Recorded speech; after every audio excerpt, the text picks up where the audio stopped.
Welcome to the Dray Way. Hey, I'm glad you're here. We're counting down the days until Donald Trump becomes president. And I got a great show for you today. But before we get started, I got to talk to you about something because I want to make sure I understand exactly what we're doing. Because a lot of you have voted for Donald Trump to get into office, and you got him into office to do what?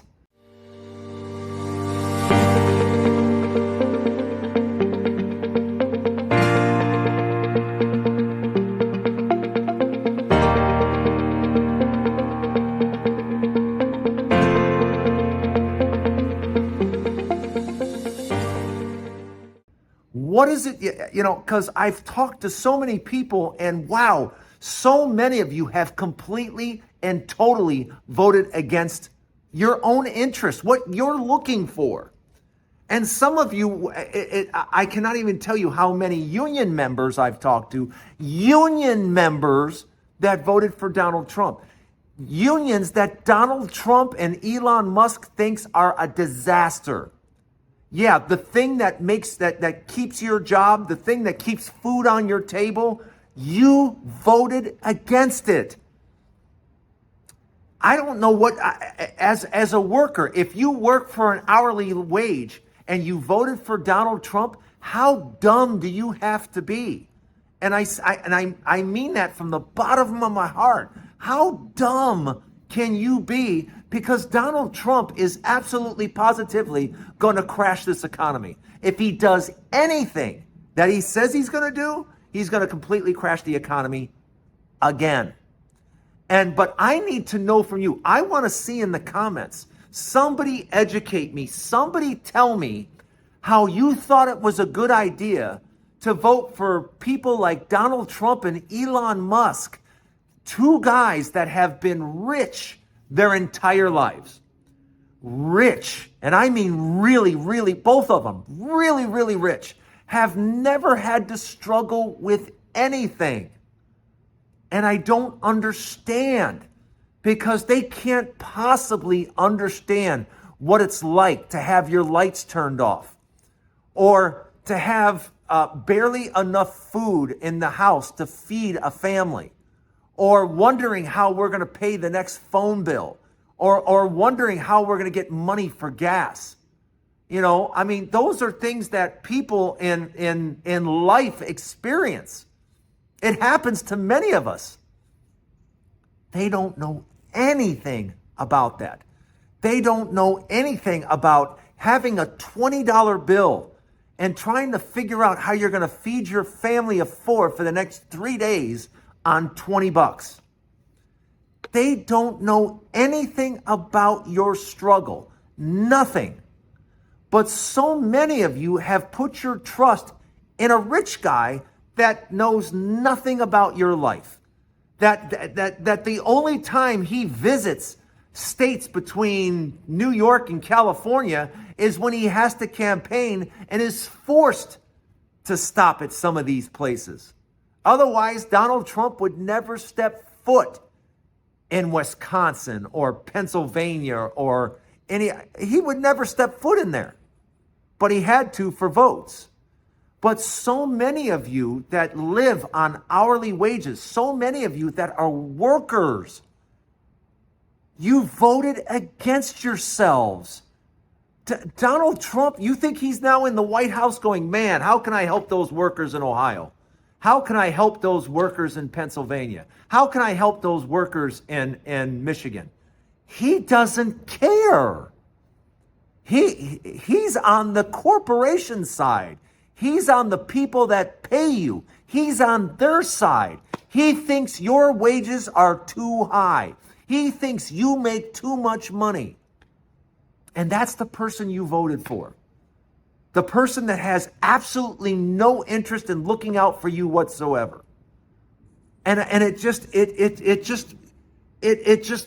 dumbfounds me. It has me sitting here working. You do realize that you put a man into the White House that already once completely crashed the economy because he didn't know how to handle a pandemic. He didn't know what to do. He didn't take it seriously. He didn't understand. Even though he had people in his face going, this could be a huge national problem. Oh, it's just a few people, it'll go away. It's not that bad. It's not that serious. And hundreds of thousands of people ended up dying because Donald Trump didn't know what to do. And that wasn't enough. So now many of you went ahead and put him in office again. You did it again because this economy just isn't good enough for you. It's the best economy in the world, but it's not good enough for you. It's just not, I don't feel like I have as much money as I used to. Oh, you mean when we were handing out checks? When we were just handing out money because the entire economy was collapsing? Yeah, you don't feel like those days? Oh my gosh. I mean, I don't think many of you just realize you completely voted against yourself. Because if you're a worker on a regular salary, Donald Trump and Elon Musk take advantage of you all day long. How do you think someone like Elon Musk becomes worth $200-300 million? Does it sound like he's into sharing to you? Do you honestly think he did anything to earn $200 billion? Or is it possible that those people that are worth all that money take advantage of their workers? That they overwhelmingly make sure they get all the cream and their workers get little of it? Because it wasn't him that built any of those cars or built any of those rockets or built anything. It was the workers that did the work. And those are the people that aren't getting the benefit. And we're giving too much benefit to one or two people. And when you start giving all the money to just a few people, tell me how capitalism is supposed to work. Tell me how it works when you just keep giving one or two or 10 or a dozen people all the money. Because it just doesn't work. And now you've put a person who told you, used the words coming out of his mouth. Oh, I'm going to put tariffs on everything. Tariff is a tax. Tariff is a tax you pay. You pay the tax. It's a tax on you. You pay it. Yeah, it comes right out of your pocket. When you go to buy those goods, the money comes out of your pocket. So how is that beneficial to you? How is that not inflationary? But you put him in the White House, and now he's going to crash the economy. And you're going to notice interest rates climbing. Because what he has, what his plans are, what he says he's going to do, it's all extremely inflationary.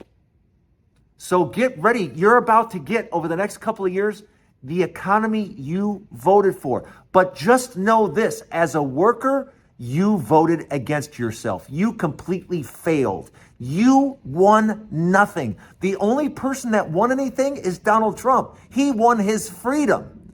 You won the same thing I did, nothing.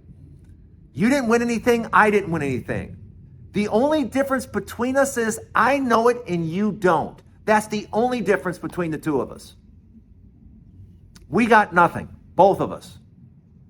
And we're about to get a whole lot of mess that he creates. And we're going to share in that. And the only difference between us is I know that and you don't. That's the only difference. But as far as you winning something, you won nothing. You won an economy that Donald Trump is for sure, based on what he says, going to crash it. And you as an employee, he's never going to give a damn about you. Never has, never will.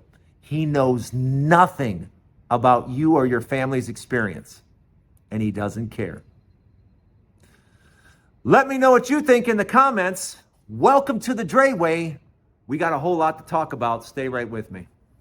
Well, congratulations, Elon Musk. You got to be in charge of something that doesn't exist. Yeah, you can't make this up. Donald Trump made him and another guy, I can never say his name, but another guy in charge of a department that doesn't exist and isn't real. So basically what Donald Trump did is say, hey, Elon, thanks for helping me out. Now go sit and play in the corner. That is exactly what he just did to Elon Musk. He went, hey, Elon, thanks for the $130 million. Now go sit over there in the corner. And yeah, this whole thing with electric cars, yeah, I'm not really into that, by the way. That whole electric car thing, yeah, I don't care. You know, I'd really rather see car companies build cars that run on gas. Yeah, that whole electric thing, ew. So, Elon, you got suckered just like everybody else gets suckered. And that's, just so you know, Elon, every single person that gets around Donald Trump ends up losing everything or going to jail. Just ask Rudy Giuliani or the pillow guy. Ask them how they're doing after hanging around Donald Trump. Yeah, it doesn't work out for anyone. So I don't know why you're expecting for things to work out well for you. The best thing you could do is just go home and just call it a loss of $130 million because, yeah, the whole electric car thing, yeah, that's not going to work out too well, at least not in Donald Trump's camp. Donald Trump doesn't think too highly of electrical cars. And oh, by the way, Elon, they're building better electric cars in China, much less expensive and much better than the stuff you're selling. So I would be more concerned with what you got going on at your company instead of trying to play politics because you know nothing about politics. So stick to what you know, Elon, and that is taking a bunch of subsidies and grants and becoming a billionaire off of it. Oh yeah, and underpaying your people so that you can get more and more and more money. Meanwhile, your workers often suffer with modest wages. But yeah, you shouldn't be too concerned about that, should you? Yeah, but that wasn't the only absolute surprise in giving Elon Musk a job that doesn't exist. But this is not made up. What I'm about to say is the absolute truth. Donald Trump thought it would be a good idea to put somebody in charge of the Defense Department. Yeah, the Secretary of Defense. Yeah, it's going to be a Fox host. Yeah, a weekend Fox host. Yeah, the guy with absolutely no experience whatsoever, has never held a government position job and any administrative ability whatsoever. Yeah, he's now suddenly going to be the Secretary of Defense. Yeah, so you talk about a complete and total clown show. There you have it. And that's why I want all of you just to settle down and relax and do your best to just, even though that sounds crazy, I want you to know there are some people there, obviously, that know what they're doing, and they're not going to have to take any guidance from this guy. But just know, whenever you put a complete group of inexperienced people together, it takes years for them to figure out what to do, how to do it, and guess what? By the time they figure out what to do and how to do it, they're going to be out of there because Donald Trump and his administration isn't going to be there for long. Yeah, they've got 4 short years, and in all likelihood, maybe only 2, because hopefully the Democrats take back the House in 2 years. And the minute they take back the House, Donald Trump's presidency is over. But yeah, the entire cabinet, very weak, a bunch of people that have no idea what they're doing. But let me know what you think in the comments. I want to know what you think in the comments. What do you think about his cabinet picks? Let me know in the comments. One thing I think you're starting to see right now, and you're going to notice it over the next few months, and it's already heading downward right now, is take a look at oil prices, and you're going to notice oil prices have headed downward for the last month. And that is largely because the demand is just not there. Production is still huge. We're hitting close to record numbers, but what isn't in record numbers is consumption, because our friend China, yeah, their economy, you have to understand, people complain about the U.S. economy, but our economy is the envy of the world. People around the world are looking at our economy right now and they're like, wow, holy tamale, the United States is killing it. Yeah, because we're on the AI front. We're on the AI front and our economy is still booming. But that's not true with the rest of the world. And it's not true particularly with China. So already they're talking about oil hitting the $40 mark because OPEC is looking at doing regular production again. So if that's the case, if you're going to have more oil on the market, that's going to put extreme pricing pressure on oil. So over the next 6 months, I think you're going to see an absolute steady decline in oil prices. I want you to mark this video. I want to know what you think in the comments about the current oil situation and what you think is going to happen over the next 6 months. But I think, but by March or April, I think we could see oil hit the $40 mark. So that would be good news for a lot of people that are looking for lower gas prices. Already, I think you notice if you go to the pump right now, gas prices have fallen. And I think you're going to notice in the month of December and January and February, I think you're going to continue to see prices fall. And that's just because China is looking very bad. China's economy just hasn't sparked back. And until China comes back, because the oil market really is China. It really is. And if China goes, oh yeah, we're slowing down a bit and we don't have the demand that they normally have, you're talking about over the next few months, if that goes on, it keeps going on with China, you could see potentially a little bit of glut of oil on the market. And that could mean considerably lower oil prices and considerably lower gas prices. So that's something I want you to look for in the coming months. But, we're going to be talking a lot more about everything that's going to be going on in the overall market, everything that happens, that's going to affect the economy and Donald Trump. I want you to know that interest rates are still looking to go up from here. And when I say interest rates, I'm talking about mortgage interest rates. I'm still expecting mortgage interest rates over the next few months to hit 8%. 7.5% for sure, as high as possibly 8% over the next few months, especially if Donald Trump puts in some of the plans that he has, namely tariffs. If we start actually doing tariffs on day one, yeah, you're going to see interest rates spike and mortgage rates possibly go over 8%. Yeah. Let me know what you think in the comments. Thanks for joining me for the Dray Way.